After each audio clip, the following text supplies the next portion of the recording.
But what I learned is it's not so much in what you do. It's not really important what you do. It's more important how you do it.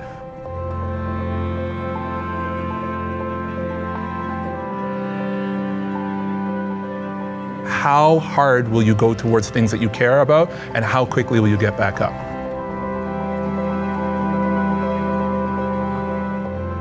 Try to put yourself in the most challenging position for something you're passionate about. That's definitely the equation. Yeah, my pleasure.